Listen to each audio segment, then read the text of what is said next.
Doctor గారు నమస్తే అండి. నమస్తే అండి. ఎస్ డాక్టర్ గారు, డాక్టర్ని మేము డాక్టర్ అమ్మ అని చాలా గౌరవంగా పిలుచుకుంటాము.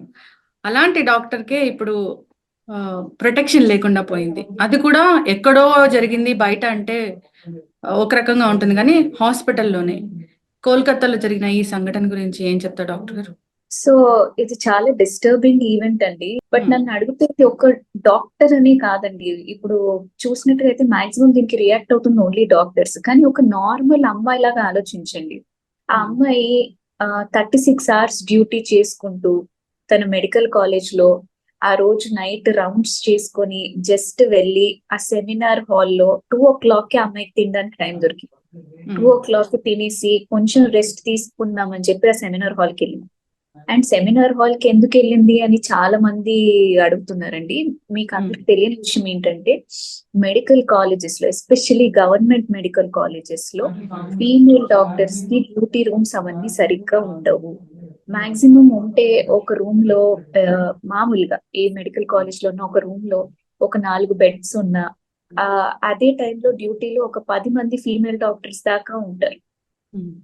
సో అలాంటి టైంలో ఒక 4 మెంబర్స్ ఉన్న మిగతా వాళ్ళు సెమినార్ రూమ్స్ డిపార్ట్మెంట్ లో ప్రతి డిపార్ట్మెంట్ కి ఒక సెపరేట్ రూమ్ ఉంటుందండి. అంటే అది పేషెంట్ ఎగ్జామినేషన్ కోసము అలా కొన్ని రూమ్స్ ఉంటాయి.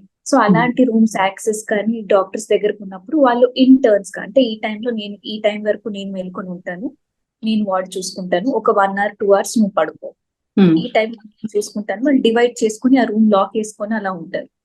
సెమినార్ హాల్ కాబట్టి ప్రాబబ్లీ లాక్ వేసుకునే యాక్సెస్ తనకు ఉండదు. బట్ ఇప్పుడు తన ఓన్ కాలేజ్ లో తను సెమినార్ హాల్ లో కాసేపు రెస్ట్ తీసుకోవడంలో ఏముంటుంది అని ధైర్యంగా వెళ్ళి ఉంటది పాపం మా అమ్మాయి. కానీ అలాంటి సిచ్యువేషన్ లో వెళ్ళి ఒకళ్ళు చంపేస్తారు. చంపేయడం పక్కన పెడితే ఆ అమ్మాయిని రేప్ చేయడం. అండ్ వర్స్ట్ పార్ట్ ఏంటంటే, అది అయిపోయిన వెంటనే దాన్ని సూసైడ్ లాగా చిత్రీకరించారు. అందరూ అదే క్వశ్చన్ చేస్తున్నారు, సూసైడ్ లాగా ఎందుకు చెప్పాలి పేరెంట్స్ కి? ఎగ్జాక్ట్లీ. అండ్ సూసైడ్ అని కాకుండా అమ్మాయిని సైకోసిస్ అని చెప్పి, అంతగా చదువుకొని ఎంబీబీఎస్ ఫినిష్ చేసి తను కష్టపడి ఒక పీజీ సీట్ తెచ్చుకొని, గవర్నమెంట్ మెడికల్ కాలేజ్ లో పీజీ సీట్ అంటే తను ఎంత కష్టపడితే వచ్చి ఉంటుంది. లో సెకండ్ ఇయర్ లో ఒక 1 year అవుతే పాపం ఆ అమ్మాయి ఒక సక్సెస్ఫుల్ డాక్టర్ లాగా బయటకు వచ్చేది. అట్ ది ఏజ్ ఆఫ్ 31, అంటే 18 years కి స్టార్ట్ చేసి ఉంటుంది తన మెడికల్ జర్నీ. ఒక 13-14 years నుంచి చదువుకుంటూ ఉన్న అమ్మాయి సడన్ గా పేరెంట్స్ కి కాల్ చేస్తారు చనిపోయిందని. 3 hours వాళ్ళని కలవనివ్వరు. అవును, 3 hours దాకా కూడా పేరెంట్స్ ని కలవనివ్వకుండా మళ్ళీ ఫస్ట్ సైకోసిస్, ఆమె సూసైడ్ చేసుకుందని కవరప్ చేయడానికి ట్రై చేసి, మళ్ళీ ఎవరో ఒక అతను ఉన్నారు, ఏదో బ్లూటూత్ దొరికింది, అతని చంపాడని చెప్పి.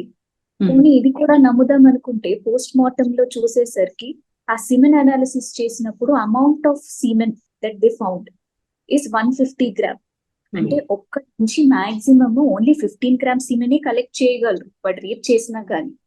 150 grams అంటే ఒక్కళ్ళు చేసింది కాదు, అక్కడ ఎంతో మంది ఇన్వాల్వ్ ఉన్నారని అప్పుడు డౌట్ వచ్చింది. సో ఎంతవరకు కవరప్ చేయడానికి ఒక కేసుని, ఎంతమంది ఇన్వాల్వ్ ఉన్నారు, ఎవరిని ప్రొటెక్ట్ చేయడానికి, ఇవన్నీ కూడా పక్కన పెడితే సైలెంట్ గా August 14th నైట్ మార్చ్ చేస్తున్నారు ఆ అమ్మాయిలు.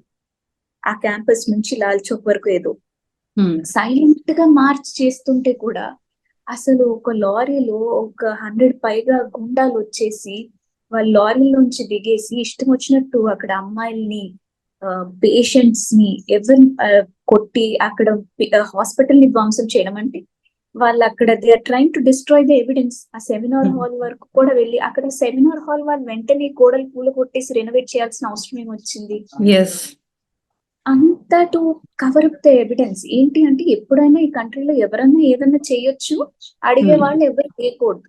సడన్ గా ఊపిరి ఆగిపోతుందంటే ఫస్ట్ పిలిచేది ఆ అమ్మాయిని, చెస్ట్ మెడిసిన్ స్పెషలిస్ట్ ని. లంగ్స్ ఎలా ఉంది, అక్యూట్ కండిషన్స్, ఇవన్నీ చేసే ఆ అమ్మాయి ఎన్ని లైఫ్ సేవ్ చేసిన అమ్మాయి, ఆ అమ్మాయి లైఫ్ కి ప్రొటెక్షన్ లేదంటే తల్లిదండ్రులు ఎందుకు పంపిస్తారండి? ఇక వేరే చోట చదువుకోమ్మా, నైట్ డ్యూటీలు చెయ్యమ్మా అని ఎవరికి ధైర్యం ఉంటుందండి? అసలు ఇదంతా విన్న తర్వాత మనకే ధైర్యం ఉంటుందా? మన ఇంట్లో వాళ్ళని పంపించగలమా? నైట్ డ్యూటీకి వెళ్ళమ్మా, నువ్వు 36 hours డ్యూటీ హాస్పిటల్లో ఉండమ్మా అని. ఖచ్చితంగా డాక్టర్ గారు. డాక్టర్ గారు అయితే బాడీ మీద చూస్తే గాయాలు అంటే ఆ పోస్ట్ మార్టం నివేదిక వింటేనే కన్నీళ్లు తెప్పిస్తున్నాయి. అంటే ఒక మనిషిని అంత ఘోరంగా, అంత కిరాతకంగా ప్రాణాలు నిలబెట్టిన డాక్టర్ ప్రాణాల్ని అంత కఠినంగా తీయడం అనేది అసలు నిజంగా అది ఎంత ఎంత బాధాకరం అంటే అది అడగడానికి కూడా నాకు చాలా బాధగా అనిపిస్తుంది డాక్టర్ గారు. అవునండి. అందుకే కదండి ఇప్పుడు ఒక్కరు ఆ అమ్మాయిని అంత డ్యామేజ్ చేసే ఛాన్స్ లేదండి. చూసినట్టుగా అయితే బాడీ దొరికినప్పుడు ఆ అమ్మాయి లెగ్స్ కూడా 90 డిగ్రీస్ పొజిషన్ లోకి వెళ్ళిపోయాయి. అంటే ఆ పెల్విస్ అనేది మొత్తం బ్రేక్ అయిపోయింది. ఆ కళ్ళల్లో గాజు పెంకులు ఉన్నాయి గ్లాసెస్ వి. ఫేస్ అంతా వాచిపోయింది. ఐ దగ్గర ఇంజరీ, ఫేస్ దగ్గర ఇంజరీ. ఆ అమ్మాయిని ఎంత టార్చర్ చేసి చంపారండి. చనిపోయే ముందు కూడా ఆ అమ్మాయి ఎంతో టార్చర్ అనుభవించింది. ఎస్. సో దీన్ని తీవ్రంగా ఖండించాల్సిన విషయం అండి. అందుకే ఇవాళ నేషన్ వైడ్ డాక్టర్స్ అందరూ కూడా నాన్ ఎసెన్షియల్ సర్వీసెస్, ఓపీడీస్ అన్ని బంద్ పెట్టేశారు. ఎస్. ఖచ్చితమైన జస్టిస్ అంటే ఏముంటుంది డాక్టర్ గారు? ఫస్ట్ కల్ప్రిట్ ఎవరో తెలియాలండి ఒకటి. అండ్ తెలిసి మనకి ఎవిడెన్స్ ఫస్ట్ సిబిఐ తీసుకొని సరిగ్గా ఎవిడెన్స్ ప్రూవ్ చేసి వాళ్ళని హ్యాంగే చేయాలండి. దీనికి వాళ్ళకి డైరెక్ట్ హ్యాంగింగ్ తప్ప వేరే ఏ పనిష్మెంట్ ఇచ్చినా తప్పే. వాళ్ళు కూర్చోపెట్టి జైల్లో పెట్టడం అనేది అబ్సల్యూట్ రబ్బిష్. ఎందుకంటే ఇంకొకసారి ఇలాంటివి చేయాలంటే జనాలు భయపడాలి. భయం లేకుండా పోతుంది. వేరే కంట్రీస్ లో ఎంత స్ట్రిక్ట్ గా ఉంటాయండి రూల్స్. రేప్ చేసినప్పటికీ ఏకంగా తలలు తీసేయడం అలా ఉంటాయి. ఇలాంటి స్ట్రిక్ట్ లాస్ మన కంట్రీలోకి రావాలి. ఇవన్నీ పక్కన పెడితే ఒక ఆడపిల్లకి వర్క్ ప్లేస్ లో ప్రొటెక్షన్ అనేది ఉండాలి. పేరెంట్స్ ధైర్యంగా అమ్మాయిని చదివించి బయటికి పంపించి వర్క్ చేయమ్మా అంటే ప్రొటెక్షన్ లేనప్పుడు ఇదంతా అనవసరం కదండి. ఎస్ డాక్టర్ గారు. సో అదా అంటే 24/7 వైద్య సేవలు అందుతానే ఉంటాయి అక్కడ. సో మిగతా డాక్టర్స్ కూడా ఉండుంటారు. అంటే ఇది ఇంత సైలెంట్ గా ఇట్లాగా అంటే చాలా మందికి డౌట్ వస్తున్న పరిస్థితి. సో అదే చెప్తానండి మీకు. ఇప్పుడు మామూలుగా ఎమర్జెన్సీ పక్కనే డ్యూటీ డాక్టర్స్ రూమ్స్ ఉంటాయి. కానీ దాంట్లో మాక్సిమం ఒక 4 బెడ్స్ 5 బెడ్స్ ఉంటాయి. కానీ డ్యూటీలో ఒక 10 మంది ఫీమేల్ డాక్టర్స్ దాకా మినిమం ఉంటారు. గవర్నమెంట్ హాస్పిటల్ అన్నాక డిఫరెంట్ డిపార్ట్మెంట్స్ ఉంటాయి కదండి. చెస్ట్ మెడిసిన్ అని చెప్పి, మీకు జనరల్ మెడిసిన్ అని చెప్పి, జనరల్ సర్జరీ అని చెప్పి అన్ని డిపార్ట్మెంట్స్ ఉంటాయి. సో ఇలా ప్లేస్ లేనప్పుడు డాక్టర్స్ ఏం చేస్తారంటే they search for alternative rooms. కొంతమంది సెమినార్ రూమ్స్ లో వెళ్ళి చదువుకుంటూ they just rest for some time. కొంతమందికి ప్రతి డిపార్ట్మెంట్ కి ఒక సర్టన్ ఎగ్జామినేషన్ రూమ్ అని ఉంటుంది.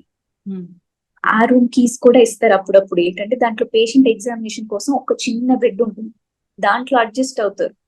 సో ఆ డిపార్ట్మెంట్ నుంచి ఇద్దరు ఎవరైతే డ్యూటీలో ఉంటారో ఒక 2-3 గంటలు నువ్వు పడుకో, అప్పుడు ఆ టైంలో ఎమర్జెన్సీస్ నేను చూస్తాను, మిగతా 2-3 గంటలు నేను వెళ్ళి పడుకుంటాను, నువ్వు చూసుకో అని చెప్పి వాళ్ళ రూమ్ లో లాక్ వేసుకుంటారు. నేను పీజీ చేస్తున్నప్పుడు కూడా పూణేలో ఒకటే ఎమర్జెన్సీ రూమ్ ఉండేది. 1 for males 1 for females in the emergency room. దాంట్లో 3 బెడ్లు ఉండేవి. బట్ డ్యూటీలో ఒక 7 డాక్టర్స్ వరకు ఉండేవాళ్ళు. కాబట్టి మేము we had to take access for the department rooms. కొంతమంది సెమినార్ హాల్స్ లో వెళ్ళి చదువుకుంటారు. సెమినార్ హాల్స్ ఇవన్నీ ఎలా ఉంటాయంటే యూజువలీ కొన్నిసార్లు సౌండ్ ప్రూఫ్ ఉంటాయి కదండి.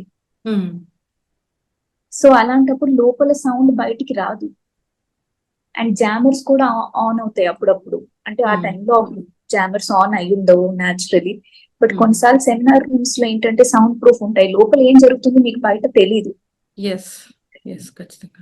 సో అదే అండ్ ఆ టైంలో సెమినార్ ఇప్పుడు ఆ ఎగ్జామినేషన్ రూమ్స్ దగ్గర, సెమినార్ రూమ్స్ దగ్గర న్యాచురలీ ఎవరు ఉండరు ఆ టైంలో. అవును, కానీ యాక్సెస్ ఎలా ఉంది అసలు అక్కడ రావడానికి? బయట వాళ్ళు లోపలికి రావడానికి అసలు యాక్సెస్ ఎలా ఉంది? అతను అదే చెప్తున్నారు కదండి, యూజువలీ అంత ఈజీగా బయట వాళ్ళు లోపలికి రాలేరు. సెక్యూరిటీ వాళ్ళు ఉంటారు. ప్రతి ఫ్లోర్ కి ఐడియల్లీ సెక్యూరిటీ గార్డ్ ఉండాలి హాస్పిటల్లో. ఎస్పెషల్లీ ఆ టైంలో ఒక కారిడార్ లో ఎవరైనా ఎంటర్ అవుతున్నారంటే ప్రాపర్ ఉండాలి. 2 థింగ్స్. ఒకటి, అక్కడ సెక్యూరిటీ సరిగ్గా లేదు, గవర్నమెంట్ కాలేజ్ కాబట్టి, నెంబర్ 1. నెంబర్ 2, మీకు అక్కడ అతను ఎవరైతే ఇప్పుడు కల్ప్రిట్ ఎవరైతే చెప్తున్నారో జస్ట్ స్కేప్ కోట్ అని చాలా మంది అంటున్నారు. సో అతను కూడా ఏంటి అంటే 1 ఆఫ్ ద పోలీస్ అఫీషియల్ లాగే అంటున్నారు కదా. అవును. సో అతనికి అయితే యాక్సెస్ ఉంటుంది కదా, అతని సెక్యూరిటీ అన్నట్టే పంపించి ఉంటారు కదా. ఎస్. సో బట్ ఎంత ఏది ఇప్పుడు అతను చేశాడు అని అనుకొని వదిలేయడానికి లేదు కదండి, బికాస్ అక్కడ పోస్ట్ మార్టం లో the amount of semen found ఇది మ్యాచ్ అవ్వట్లేదు. ఒకవేళ అతను ఒక్కడే చేశాడు, అతను పోనీ ఒప్పుకున్నాడు నన్ను చంపండి అని చెప్పి, అవును. ఇలాంటి కండిషన్ లో మరి వీళ్ళు అర్జెంట్ గా అంత ఎవిడెన్స్ డిస్ట్రాయ్ చేసేయడం, 100 మెంబర్స్ వచ్చేసి వీళ్ళని అటాక్ చేయడం, ఇవన్నీ అవసరం ఏముందండి మరి? ఎస్, ఖచ్చితంగా డాక్టర్ గారు. వర్క్ చేస్తున్న ప్లేస్ లో ప్రతి మహిళకు కూడా ఖచ్చితంగా ప్రొటెక్షన్ అనేది ఉండాలి. దీని తర్వాత జస్టిస్ అనేది ఖచ్చితంగా జరగాలని కోరుకుందాం డాక్టర్ గారు. ధన్యవాదాలు. Thank you.